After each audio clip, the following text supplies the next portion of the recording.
Senhor Presidente da Mesa de Congresso, Senhor Secretário-Geral dos TST, Senhor Presidente do Conselho Disciplinar e de Fiscalização, companheiros e companheiras. Os tempos que vivemos são tempos difíceis para todos, em especial para as famílias, para os desempregados, mas também para as empresas, situação provocada pela gestão danosa a que o nosso país esteve sujeito durante a vigência de governos que se preocuparam mais em fazer despesas do que em criar sustentabilidade para o futuro. Depois de 3 anos de governação PSD, alguma luz se começa a ver ao fundo do túnel e, finalmente, a economia portuguesa apresenta sinais de retoma. Essas boas perspectivas são importantes para reforçar o nosso ânimo. Contudo, não podemos deixar de apresentar aqui algumas preocupações que se prendem com o nosso tecido empresarial na sua malha mais fina, geradora de postos de trabalho necessários à satisfação dos cidadãos e ao equilíbrio da economia. Estamos a falar das pequenas e médias empresas, que no seu conjunto representam uma parcela significativa e importante, alicerce estruturante, no qual se tem apoiado a economia nacional e que, apesar disso, vem encontrando muitas dificuldades para a manutenção dos seus negócios e, consequentemente, para a sua sobrevivência e, como tal, para a manutenção dos respectivos postos de trabalho. Com efeito, são estas, apesar da sua dimensão mais reduzida, que fixam as populações, especialmente as populações do interior, contribuem localmente para a resolução dos problemas de desemprego e de outros a este associados. São estas também que contribuem com os seus impostos, uma vez que as suas sedes sociais estão aqui, situação que nem sempre se verifica com empresas de grande dimensão.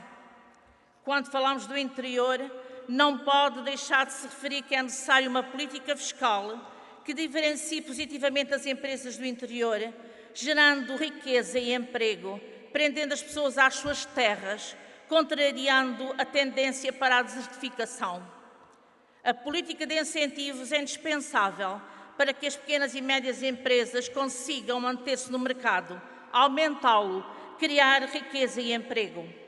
No entanto, essas medidas são só para algumas, deixando de fora aquelas que, embora já tenham ao longo de muitos anos contribuído de forma determinante para a estabilidade económica do país, se encontram agora em situações difíceis, algumas arrastadas para essa condição por falta de pagamento do Estado. Para além disso, o Estado cobra aos cidadãos e às empresas com dívidas em atraso uma taxa de juros de mora extremamente elevada, nada comparável à que pratica quando o Estado deve ao cidadão.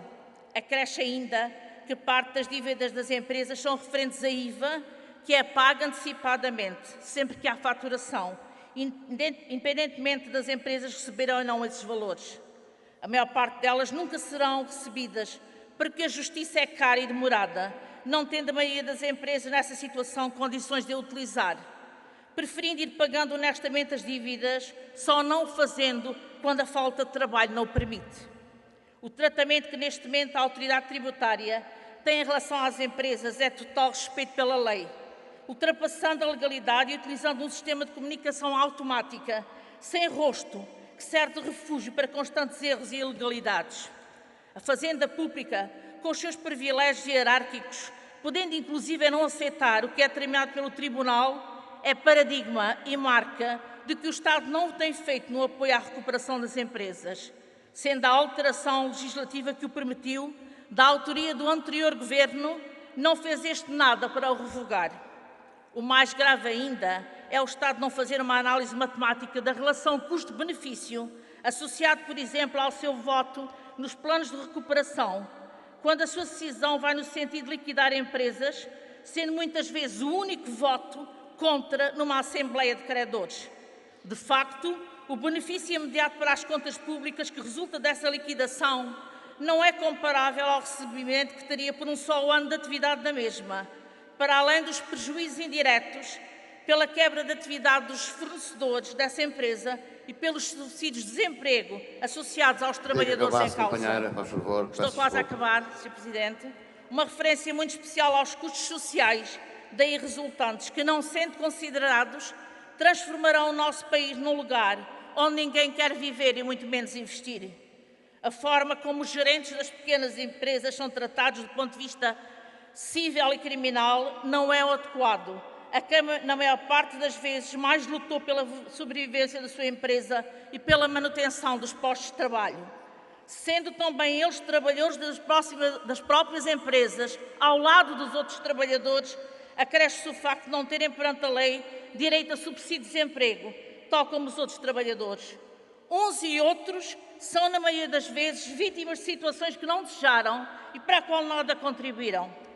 Seria importante que fossem analisadas contas, relatórios, factos e até mesmo a história das empresas para perceber causas, em vez de enviarem respostas gerais com intimidações a quem se ousa defender. Estamos certos que dessa análise chegariam à conclusão que muitas das empresas têm um historial de muitos anos de trabalho sério, cumprimento total com os... Em primeiro lugar, vou acabar já, com os seus trabalhadores, mas também enquanto contribuintes, e que muitas das dificuldades que sentem agora, logo na sua origem, seriam culpa do Estado. De outro governo, é certo, mas do Estado. Estamos a poucos dias de conseguir sair do programa de ajustamento. A partir de 2014 e até 2020, Portugal receberá um novo pacote financeiro de 21 mil milhões de euros de fundos comunitários destinados à promoção de emprego e ao estímulo à economia e às empresas, especialmente às pequenas e médias empresas.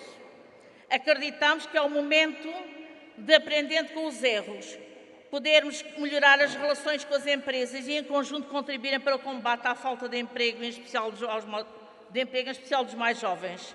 Estes precisam de segurança para escolherem ficar no país que é o seu, onde têm direito de trabalhar, constituir família, a ter os seus filhos, que são a garantia do que o país tem.